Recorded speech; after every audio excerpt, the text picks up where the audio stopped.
নমস্কাৰ মই ৰীতা মোৰ অন্য এটা ভিডিঅ'লৈ আপোনালোকক স্বাগতম জনালোঁ আৰু আজি মই ভিডিঅ'টো লৈ আহিছোঁ সেইসকল ব্যক্তিৰ কাৰণে যিসকলে এক্সেছ বাৰ শিকিম বুলি ভাবি আছে তেওঁলোকৰ আশা আকাংক্ষা আজিলৈকে পূৰণ হোৱা নাই বা লগতে অন্য কিছু আশা আকাংক্ষা সপোন আছে পূৰণ কৰিবলৈ সক্ষম হোৱা নাই আজি ভিডিঅ'টো তাৰ ওপৰত থাকিব আপোনালোকে কেনেধৰণৰ পদক্ষেপ ল'লে আপোনালোকৰ এনেধৰণৰ আশা আকাংক্ষাবোৰ পূৰণ কৰিব পাৰিব সো ভিডিঅ'টো সম্পূৰ্ণৰূপে চাব বুলি আশা ৰাখিলোঁ সো ভিডিঅ'টো চাই আপোনালোকে নিশ্চয় উপকৃত হ'ব পাৰিব কিয়নো মই এইডোখৰতে ক'ব বিচাৰিছোঁ মানুহৰ জীৱনত যিমানেই দুখ বা একো ৰাস্তা নেদেখা সময় মুহূৰ্ত উপনীত হয় তেতিয়া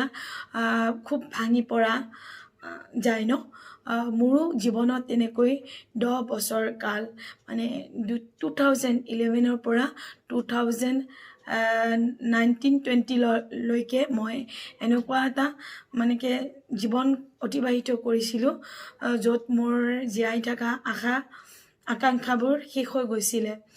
সো মই যদি ইমান 10 বছৰ কাল ভুক্তভোগী হৈ পেলাই আজি এই মানে কি জায়গাত মই উপনীত হ'ব পাৰিছোঁ এতিয়া এইখিনি মই এচিভমেন্ট কৰিব পাৰিছোঁ সো আপোনালোকেও পাৰিব 10 বছৰ এটা কাল সাধাৰণ নহয় পোনপ্ৰথমতে মই ক'ব বিচাৰিছোঁ অকণমান নিজৰ বিষয়ে সো 10 বছৰ মই এনে ধৰণৰ মানে কি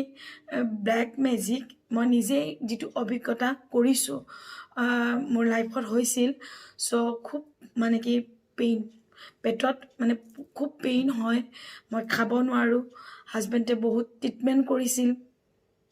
ডক্টৰৰ মতে কোনো সাইন্টিফিক একো বেমাৰে নোলায় তেওঁলোকে কিছু গেছৰ এনে ধৰণৰ মেডিচিন মোক দিছিল সো একো কাম নকৰে মই তেনেকে তাৰ পৰা আহি যেতিয়া মোৰ একেই সিচুৱেচন হৈ থাকিব মানসিকভাৱে ভাঙি পৰিম ন আৰু কিবা খালে ভমিটিং হৈ যায় মানে তেনেকুৱা এটা সিচুৱেচনত কেনেকুৱা লাগিব যেতিয়া ডক্টৰে একো কৰিব নোৱাৰিব তাৰ পিছত মানুহে যেতিয়া ওচৰ চুবুৰীয়া বা নিজৰ ৰিলেটিভৰ মানুহবিলাকে কয় এইবিলাক চোৱা চিতা কৰিব লাগে কিবা এনেকুৱা ধৰণৰ সমস্যা হ'লে ডক্টৰৰ ট্ৰিটমেন্টত ভাল নহয় সো বহুত 10 বছৰ মানে কি ভুগিছো ন এতিয়াও মানে কি ভাবিলে ভয় লাগে সো তেওঁ যদি কিবা চুৱা চিটোৱা কিছু কৰ্ম কৰি দিয়ে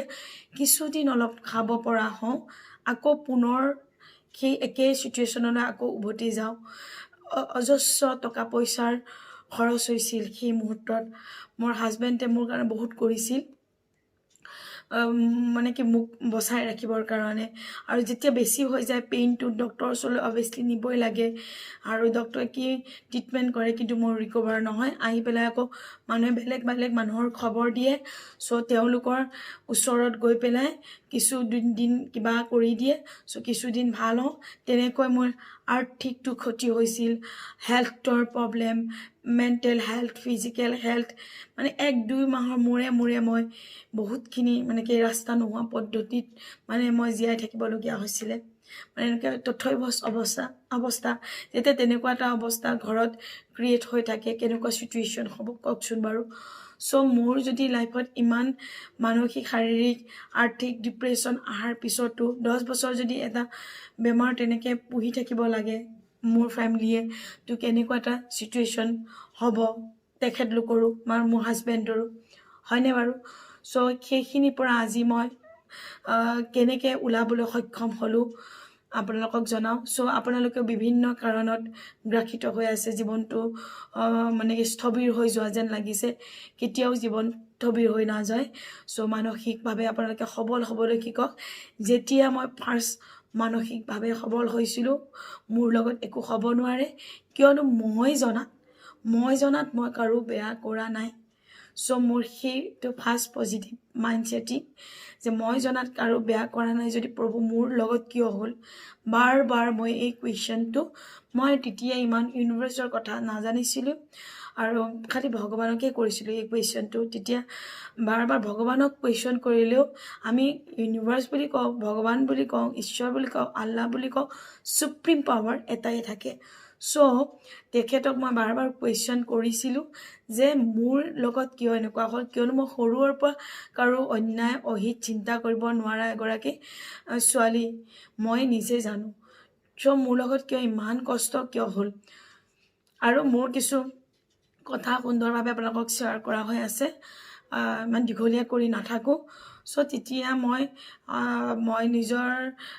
ৰাস্তা বিচাৰি মই এটা 2021ত টেৰট কাৰ্ড ৰিডিং লৈছিলোঁ অনুৰাধা মেমৰ লগত। মহাৰাষ্ট্ৰৰ হয় তেওঁৰ চেনেল মই বহুত চাওঁ, ফ'ল' কৰোঁ, আৰু তেওঁৰ লগত এটা ছেশ্যন বুক কৰিছিলোঁ। তেওঁ মোক মানে কি টেৰট কাৰ্ড ৰিডিঙৰ মাধ্যমেৰে গোটেইখিনি বুজাই দিবলৈ সক্ষম হ'ল যে মই যিখিনি ভুক্তভোগী হৈ আছোঁ মোৰ এই জনমৰ কৰ্মৰ ফল নহয়, পাষ্ট লাইফৰ কাৰ্মা বেগেজ, মানে পাষ্ট লাইফৰ মোৰ কিছু বেয়া কৰ্মৰ ফল আছিল। চ' মই ভুক্তভোগী হ'লোঁ। এতিয়া তেওঁ কৈছে তোমাৰ সেই দিনৰ অন্ত পৰিছে, আজি তুমি উত্তৰটো পালা নহয় তুমি। চ' মই যেনেকৈ গাইড কৰিম তুমি তেনেকৈ আগুৱাই যোৱা, তুমি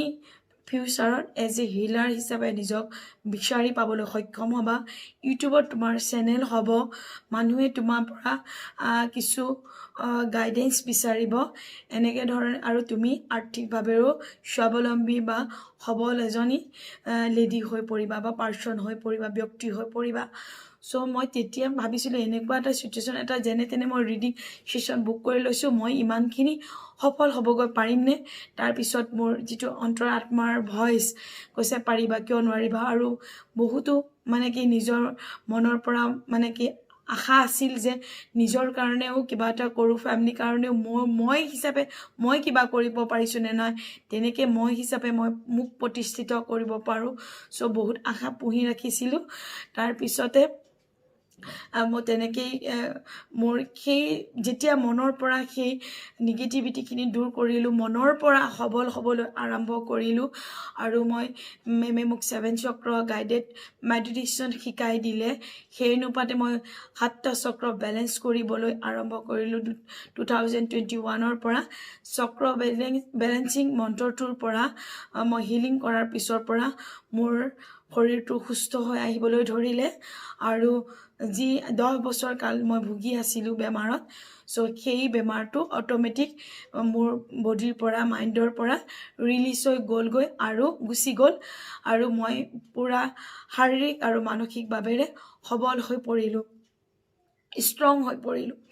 আৰু তেতিয়াই তেওঁ মোৰ এঞ্জেল গাইডেন্স দিছিল, এগৰাকী মিনি এঞ্জেল মোৰ লগত ৰাখিব দিছিল, আৰু তেওঁৰ লগত মই কেনেকৈ কথোপকথন কৰিব পাৰোঁ, মোৰ সৰু সুৰা সহায় ল'ব পাৰোঁ, তেতিয়াৰ পৰাই তেখেতে মোক শিকাই গৈছিল, গাইড কৰি গৈছিল। এতিয়াও তেওঁ মোৰ গুৰু হয়। চ' তেওঁৰ পৰাই মই টেৰট কাৰ্ড ৰিডিং শিকিলোঁহি। বৰ্তমান মই টেৰট কাৰ্ড ৰিডাৰ। চ' তেওঁ গাইডেন্স পালন কৰি আজি মোৰ জীৱনটো এইখিনি পৰিৱৰ্তন হ'ল। আৰু যেতিয়া মই নিজকে সুন্দৰভাৱে সবল কৰিব পাৰিলোঁ, তেতিয়া মই ভগৱান ইউনিভাৰ্চক মই প্ৰশ্ন কৰিছিলোঁ, মই এনেকুৱা এটা কাম কৰিব বিচাৰোঁ যিটো কামে মোৰ আৰ্থিক উন্নতি হয়, মই মানসিকভাৱে মানে কি সবল হৈ গ'লোঁ, ফিজিকেলি সবল হৈ গ'লোঁ, মই আৰ্থিকভাৱে সবল হ'ব লাগে। চ' তেতিয়া মোৰ এক্সেছ বাৰ্ছৰ ভিডিঅ'সমূহ মোৰ সন্মুখলৈ অট'মেটিকলি আহিবলৈ ধৰিলে। চ' মই সেই ভিডিঅ'খিনি ফ'ল' কৰি মোৰ ইমান মানে কি মই আকৰ্ষণ ফিল কৰিলোঁ, মই ক্লাছটো শিকিব লাগে। মই বাৰ্ছৰ কোনো ছেশ্যন লোৱা নাছিলোঁ, ডাইৰেক্ট মই ক্লাছটো লৈছিলোঁ, আৰু সেই অনুপাতে মই আগবাঢ়িবলৈ সক্ষম হ'লোঁ। এক্সেছ লোৱাৰ পিছত এক্সেছৰ যি আৰ্থিক গ্ৰ'থ হ'ল মোৰ, তাৰ পৰা মই টেৰট কাৰ্ড ৰিডিং শিকিলোঁ। আৰু এক্সেছ মই 2024ত শিকিলোঁ, 25 গ'ল, এতিয়া 26 3 বছৰ ৰানিং হৈ আছে এক্সেছৰ লগত। চ' এক্সেছ শিকাৰ পৰা ইটোৰ পিছত সিটো মাল্টিপুল মানে কি মোৰ আৰ্নিং চ'ৰ্চো ভগৱানে ইউনিভাৰ্ছে অ'পেন কৰি দিছে। চ' আপোনালোকৰো হ'ব। প্ৰথমতে লাগিব আপোনাৰ পজিটিভ মাইণ্ড থিংক, তো মনৰ পৰা আপোনালোকে পজিটিভ হ'ব লাগিব। আৰু আপোনালোকে যদি এক্সেছ শিকিব বিচাৰিছে, চ' প্ৰথমতে এক্সেছ শিকিবলৈ সকলোৱে জানে এটা হেভি এমাউণ্টৰ প্ৰয়োজন। প্ৰথমতে আপোনালোকে মেণ্টেল যদি পৰা নিগেটিভিটিখিনি দূৰ কৰিব বিচাৰে, এটলিষ্ট এটা আপোনালোকে কিয়নো ব্লকেজ লাগি আছে, এটা টেৰট কাৰ্ড ৰিডিং আপোনালোকে ল'ব পাৰিব, কিছু গাইডেন্স কৰি দিয়া হ'ব, গাইড কৰি দিয়া হ'ব। সেই অনুপাতে যদি আপোনালোকে ফ'ল' কৰিবলৈ আৰম্ভ হয় টোটেলি আপোনালোকৰ লাইফটো এটা পজিটিভ পেটাৰ্ণ ল'ব আৰু পজিটিভ ৱেত আগবাঢ়ি যাবলৈ সক্ষম হ'ব আৰু সেই পজিটিভখিনিয়ে আপোনালৈ এটা এটাকৈ পচিবিলিটিৰ দুৱাৰ মানে আপোনাৰ সফলতাৰ দুৱাৰখিনি খুলি দিবলৈ সক্ষম হ'ব যদি পাৰে আপোনালোকে 7 চক্ৰ হিলিং মেডিটেশ্যনটো শিকি ল'ব পাৰে যদি সেই ভাগ শিকি লোৱা হয় চক্ৰ হিলিঙৰ দ্বাৰাও আপোনালোকৰ ৰুট চক্ৰত আমাৰ আৰ্থিক মানি ব্লকেজটো থাকে আৰু বাৰ্ষ্ট ল'লে আমাৰ মগজত মানে কি ব্ৰেইনতো আমাৰ মানি ব্লকেজ থাকে এইবিলাক আপোনালোকে এটলিষ্ট এটা বাৰ্ষ্ট ৰান কৰাওক 7 চক্ৰ হিলিং মেডিটেশ্যন কৰাওক নহ'লে এটা টেৰট কাৰ্ড ৰিডিং লওক যে সমস্যাসমূহ বাধাসমূহ কিয় আহি আছে কেনেকৈ আগবাঢ়ি যালে জীৱনটো সহজ হ'ব চ' এনি কাইণ্ড অফ আপোনালোকৰ বাধা ৰিমুভ কৰিবলৈ আপোনালোকে সক্ষম হ'ব আপোনালোকে পদক্ষেপ ল'ব লাগিব সেই অনুপাতে আগবাঢ়ি যাওক আৰু সফল হ'বলৈ সক্ষম হ'ব প্ৰথমতে মই মেণ্টেলভাৱেৰে সবল হৈছিলোঁ ষ্ট্ৰং হৈছিলোঁ মোৰ জীৱনৰ পৰিৱৰ্তন আহিবই লাগিব তাৰপিছত কিন্তু একশ্যন লৈছিলোঁ ঠিক আছে মই যদি সেই টেৰট কাৰ্ড ৰিডিংটো বুক নকৰিলোহেঁতেন তেওঁৰ পৰা মই দিহা পৰামৰ্শ নাপালোহেঁতেন এতিয়াও মোৰ গুৰুৱে দিহা পৰামৰ্শ দি আগবঢ়াই লৈ গৈ আছে চ' সকলোৱে ভাল হ'ব কিন্তু আপোনালোকে একশ্যন ল'ব লাগিব নিজৰ জীৱনটো পৰিৱৰ্তন কৰিম বুলি ভিডিঅ' চাই বহি থাকিলেও নহ'ব আপোনালোকে পজিটিভ ৱেত আগবাঢ়ি যাব লাগিব সুন্দৰভাৱে সফল এটা জীৱন যাপন কৰিবলৈ নিশ্চয় সক্ষম হ'বই হ'ব চ' ময়ে তাৰ উদাহৰণ বুলি আপোনালোকে ধৰি ল'ব পাৰে আৰু মই মোৰ লাইফত সেই 10 বছৰ কাল যি মই কষ্ট খাবলগীয়া হৈছিল সেই কষ্টখিনিৰ পৰা মই মোৰ জীৱনৰ যি দুৱাৰ মই ৰাস্তা